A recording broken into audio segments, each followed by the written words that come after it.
Hecho, cuando usas insultos o te desvías del tema, se ve tu falta de argumentos. Esto es lo que hacen muchos de los aleluyos fanáticos. ¿Qué significa aleluyo? Creyente fanático. No creyentes normales. ¿Es una descripción neutral o es algo despectivo? Aleluyo fanático. Aquella persona que cree sin ninguna forma de evidencia creíble o empírica para demostrar la existencia de su amigo imaginario, y se vuelve hostil cuando se le pide evidencia para respaldar lo que afirma sobre la existencia de un Dios. Insultos, comentarios derogatorios, el intento de voltear la carga de prueba, esta y otras tretas para tratar de mantener sus creencias y control en un debate. ¿Eso aplica para los creyentes en el materialismo o solo para Timmy Turner?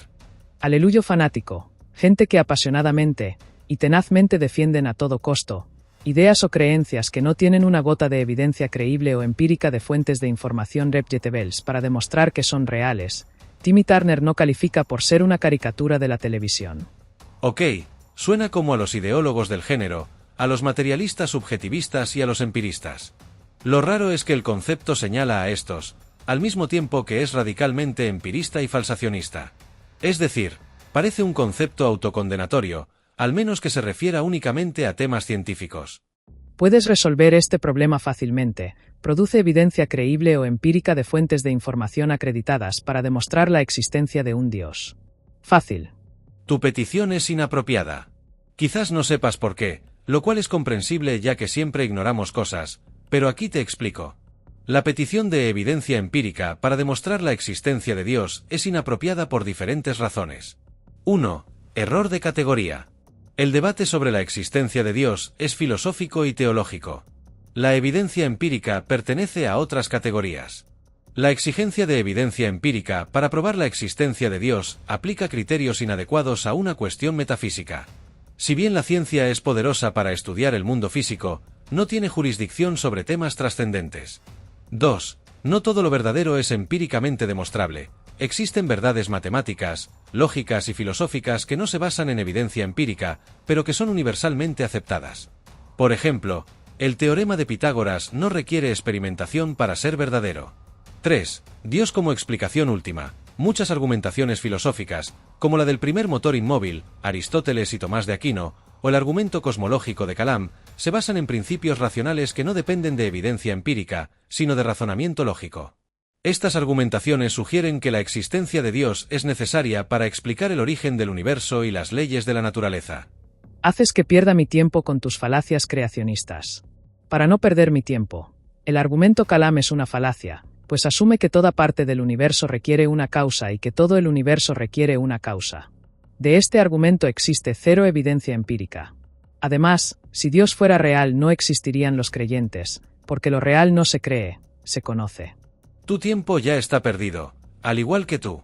Literalmente nada de lo que expresas tiene sentido, lo que indica tu gran problema de orientación y enfoque. 1. En ningún momento he hablado de creacionismo y no existe tal cosa como la falacia creacionista.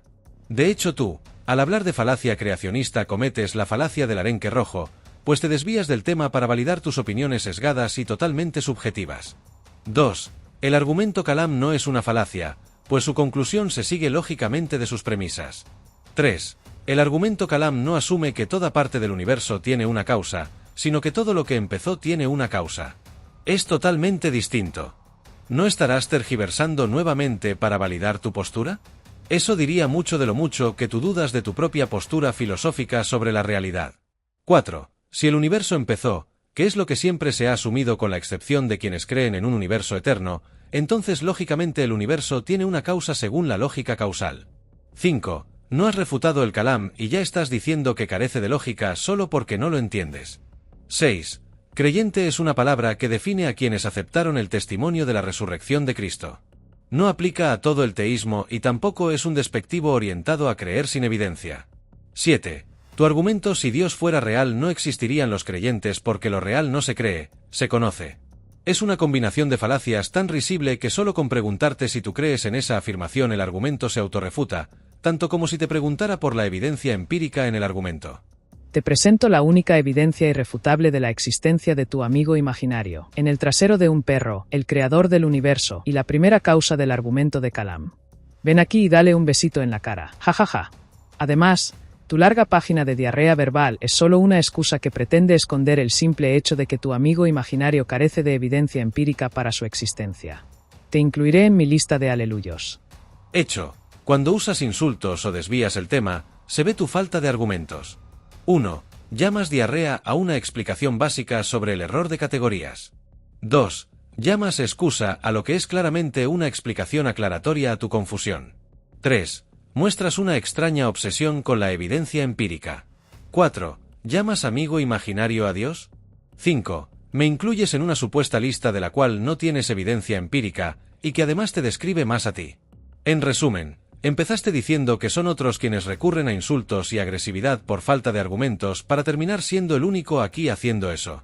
Lo mejor de todo es que sabía que lo harías y ya desde el principio diste señal de tu incongruencia al usar el peyorativo aleluyos. Con un poco de investigación se puede deducir con certeza que cuando los ateos utilizan el término aleluyos para referirse a los teístas, generalmente lo hacen de manera peyorativa o despectiva. El término busca caricaturizar a los creyentes, asociándolos con un estereotipo de religiosidad excesiva, fanatismo o falta de racionalidad. El término suele ser usado para menospreciar o burlarse, implicando que los creyentes son irracionales, ingenuos o exageradamente devotos. Al ser un término coloquial y burlón, busca provocar una reacción emocional, más que abrir un diálogo respetuoso. Vamos, que demostraste ser todo aquello de lo que acusas a los aleluyos. Lo hiciste sin una sola evidencia empírica o una fuente de información acreditada demostrando que no vives según las normas que exiges a otros.